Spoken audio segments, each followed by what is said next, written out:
केंद्र की सरकार ने आदरणीय मोदी जी ने और हमारी हरियाणा सरकार, हमने हरियाणा के अंदर 100% फसल किसान की एमएसपी पर खरीदने की बात कही है। हम खरीद रहे हैं। केंद्र के अंदर भी आदरणीय नरेंद्र मोदी जी ने जिसकी मैंने चर्चा की, किसानों को जो कांग्रेस ने एक झूठ फैलाया था कि एमएसपी बंद हो जाएगा, लगातार पिछले 10 वर्षों से एमएसपी को नरेंद्र मोदी जी बढ़ा करके दे रहे हैं। किसान को प्रधानमंत्री किसान सम्मान निधि के माध्यम से उस तक पैसा पहुंचा रहे हैं। प्रधानमंत्री फसल बीमा योजना के माध्यम से उसको जो नुकसान है उसकी भरपाई देने का काम कर रहे हैं। ये आंकलन जरूर होना चाहिए कि कांग्रेस के समय में किसान की अगर फसल का खराबा होता था, कांग्रेस कितना देती थी और हमारी सरकार के अंदर जो खराबा हुआ कितना पैसा दिया है। जमीन आसमान का अंतर है। इस बात के ऊपर चर्चा होनी चाहिए कि कौन अच्छा कर रहा है और किसने अच्छा नहीं किया है।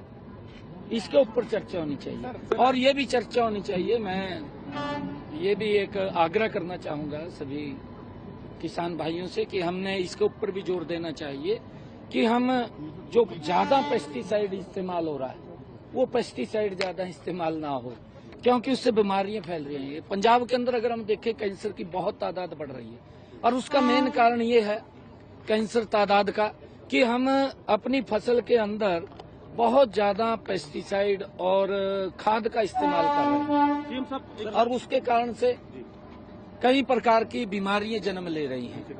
और जब बीमारियां जन्म ले रही हैं तो उससे आप देख भी रहे हैं लोग अकस्मात चले जाते हैं। हम इसकी तरफ भी मैं सभी जत्थेबंदियों से आग्रह करना चाहूंगा कि किसानों को इसके लिए भी प्रेरित करना हमारी जिम्मेवारी बनती है। हम देखें कि किसान को सजग करें, किसान को हम जागरूक करें कि पेस्टिसाइड से बड़ा नुकसान हमारे शरीर को भी है और वातावरण को भी है। क्योंकि मोदी जी ने प्राकृतिक खेती की तरफ भी गति से काम करने की बात कही है। उन्होंने प्राकृतिक खेती को लेकर के बजट का भी प्रावधान किया है ताकि और जो प्राकृतिक खेती अगर होगी उसका भाव भी मेरे किसान को ज्यादा मिलेगा। लोग जाकर के लाइन में लग करके लेते हैं क्योंकि उसको मालूम है कि इसके अंदर कोई दवाई या खाद का इस्तेमाल नहीं है। ये इसकी तरफ हमने ज्यादा किसानों को भी जागरूक करना चाहिए।